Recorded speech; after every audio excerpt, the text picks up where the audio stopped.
Hello, lighthearted Rainbow Tribe. Easter Saturday. Perhaps we are in the depths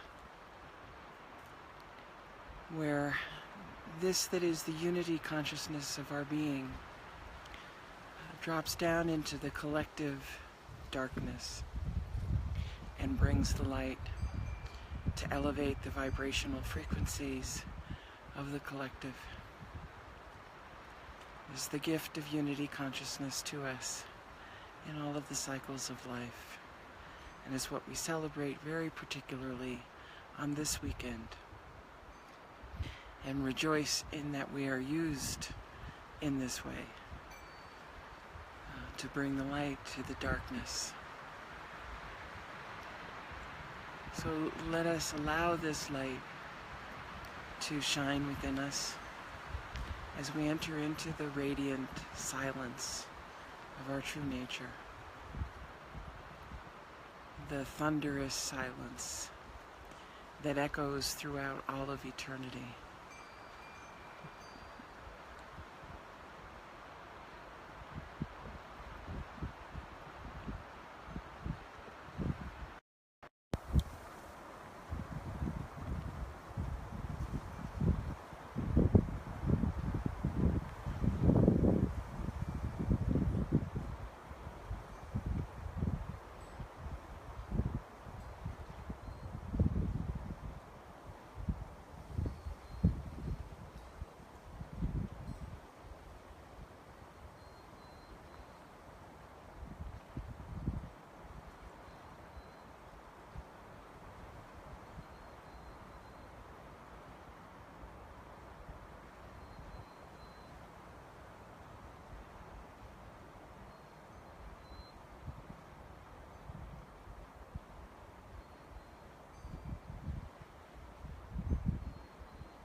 Following up on these recent videos, today I am called to speak to Big Medicine, B-I-G,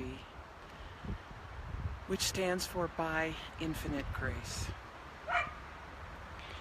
And there is none of us who heals anyone. It is the grace of being that does the healing. It is the presence of this we are that does the works. And it is an inside job. So it is our very own withinness that works to heal our beings into a higher vibrational frequency, which naturally extends out from us into the unified field. And it touches everyone and everything that has ever been associated with us. And because we are a soul, as a part of a universal soul, that's across time, space, and lifetimes and dimensions. And when it touches all the individualizations that we have ever been associated with, you know, and this lovely metaphor that we have now about 6 degrees of separation, And I found myself within 2 degrees of separation from the actor that all of this lovely storytelling began with.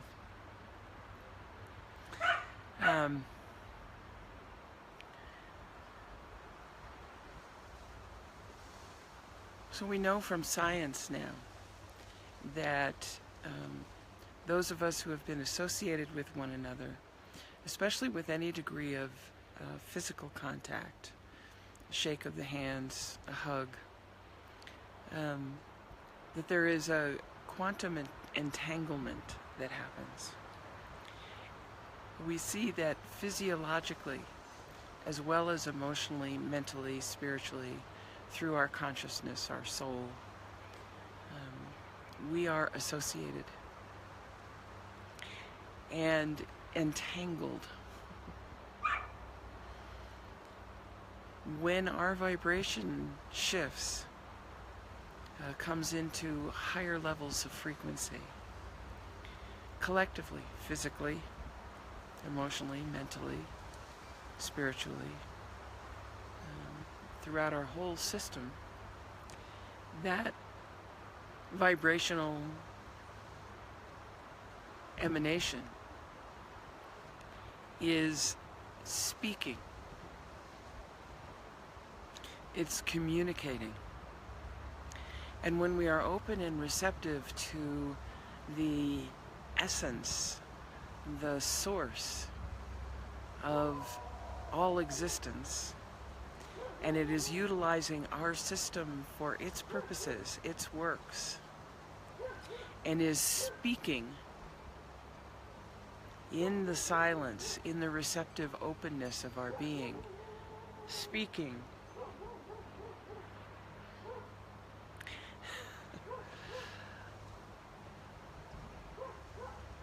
It is the essence communicating itself.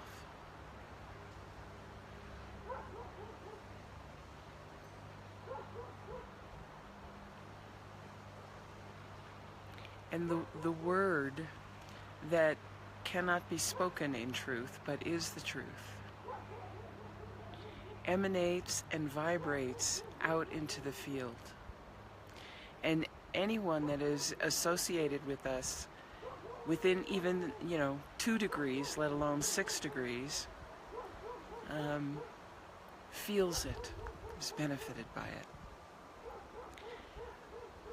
So in our work, which we can get a little too focused on, as I mentioned yesterday, but our work is definitely a priority. Our rightness, our goodness, our love of the truth is essential to the well-being of people and planet. And that means that we're internally attentive. We're allowing the presence to be attentive.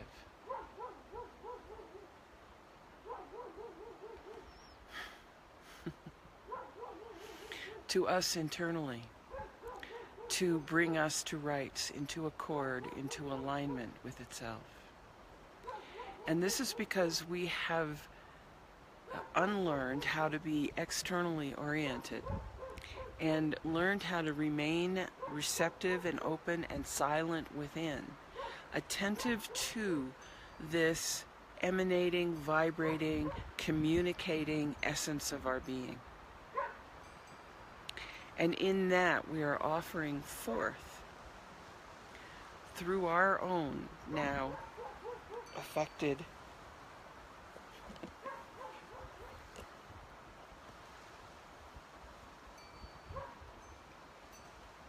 state of being,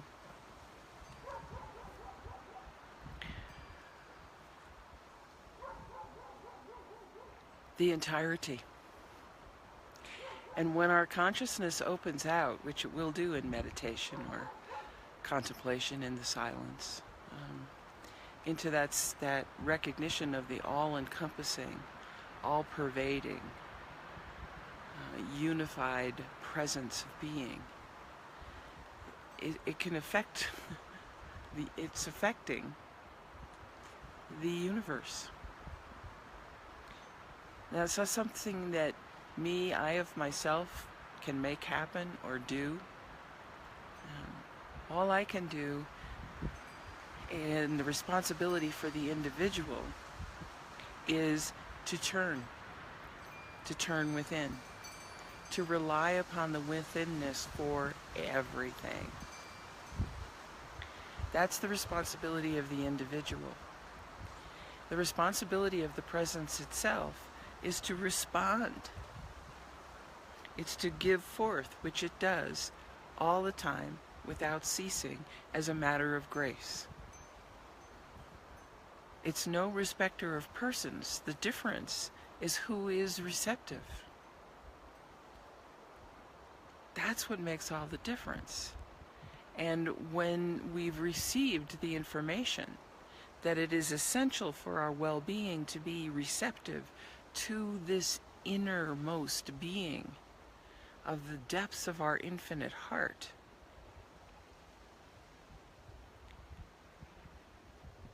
then this speaks ceaselessly as a matter of the natural functioning of our true nature.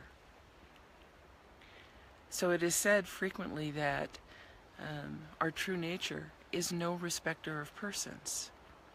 There's not some entity or being up there going, oh, there's a good person, I'll give it to them, and there's a bad person, oh no, they don't get it. It's always here doing its thing. It's not judging, it's not choosing. It doesn't have that within it. But as individualizations, we become receptive. And in that receptivity, it looks like we're chosen. But we have had the aliveness within us speak to us in some way, shape, or form where we heard it and said, the yes lit up inside us. Said, yes, this makes sense. Yes, this is accurate. Yes, I now want to turn toward the living presence within. I want to discover that. I need to understand that. A quote from Einstein, he said, I just want to know the thoughts of God. The rest is all details. Absolutely accurate.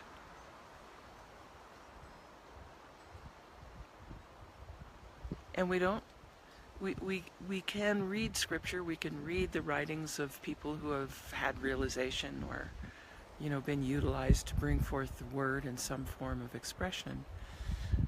But all those are guidances, they're vibrational emanations that if we become receptive, if we take them in, if we work with it, if we go, what does this really mean?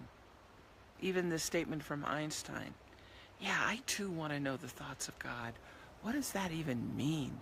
What could the thoughts of God be? I remember, and it's been a while, but I sat down in that contemplation. What might the thoughts of infinite intelligence, omniscient mind of God be? They're not this thing of thinking that our minds do. That distinction was pretty clear immediately. The thoughts of God are whole gestalts, multidimensional, amazing gestalts of information. And if you've ever been fortunate enough to receive a download, you'll recognize that the linear mind is out of its depth. It has to be downloaded into the system and into the body, and part of our function is the rainbow bridge to come all the way down into the planet. And the linear mind gets to articulate and express, as it arises from within our systems. Lots of people try to grab onto it with the mind and try to, say what it is, but it's far too limited to language it. we get informed, and we get informed in these gestalts, these whole things. And our system, because it's a multidimensional system, takes it in at all these dimensions. And, thinking is only one. The capacity to language, articulate, conceptualize is only one.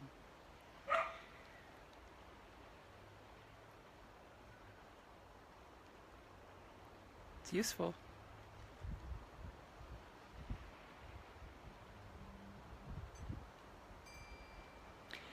Big medicine. And one of the things that I love is that the medicine people of the native peoples are very quiet. They don't go around saying, hey, I'm a medicine person. They don't say anything like that at all. They don't advertise. They're, functioning incognito. People who recognize them. It's kind of the way it goes. And we can all be medicine people. And we become a medicine person of big medicine when we are living by grace. And in living by grace, we are in vibrational attunement with our essential beingness. And that is medicine. That is offering out the blessings just by virtue of our presence.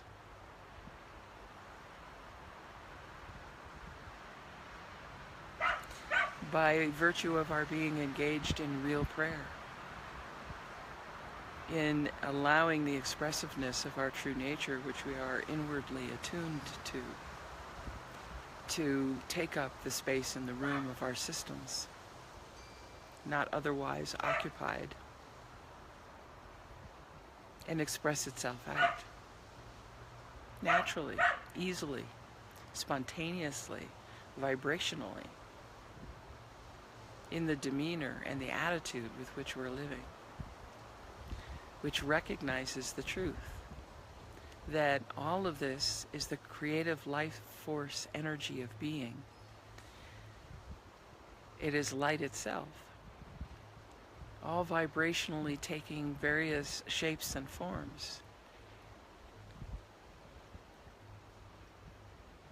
And when that is the view from the heart, that loves the presence of being taking all these different shapes and forms, that's our attitude, that's our expression, that's our vibration, and that is emanating out from us, and it is speaking volumes, multi-interdimensionally, wholly fractal graphically to the universe.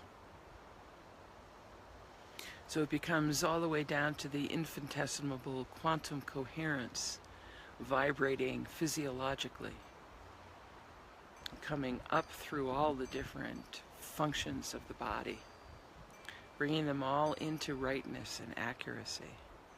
And it's shifting our whole vibrational system into the recognition of abundant life.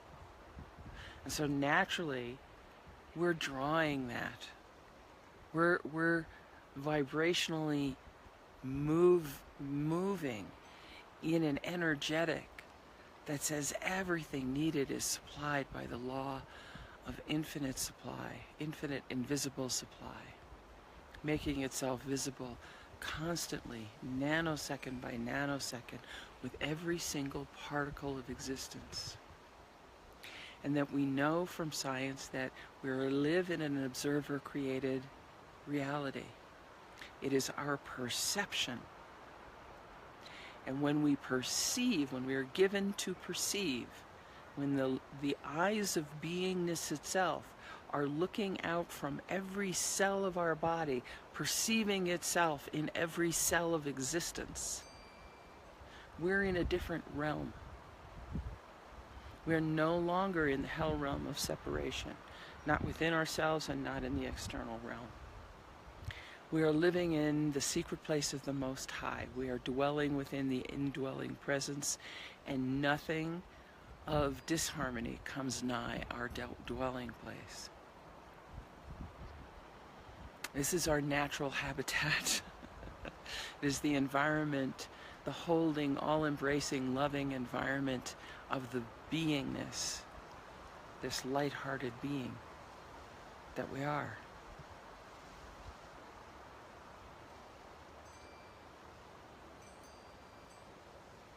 So as such, live thus. Nice simple phrase. As such, live thus. Be the big medicine this world is so in need of. As always, we wish for all being to realize and awaken in this truth, in this loving, vibrant aliveness of being. We call forth out of the relegated to the hinterlands of every soul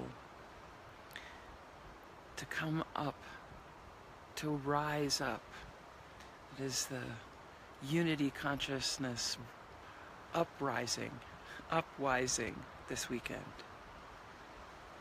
to come up and come forth in resurrection. We get to do this every year, and you'll see that in cycles and spirals of life it becomes more expansive, more grounded, more thorough as we move through the cycles every year. It's beautiful, because this is never ending. So we call out to all our brothers and sisters, to all being, to awaken, arise, and be essentially engaged and activated to be on fire to live like this. Happy day. Blessings to all.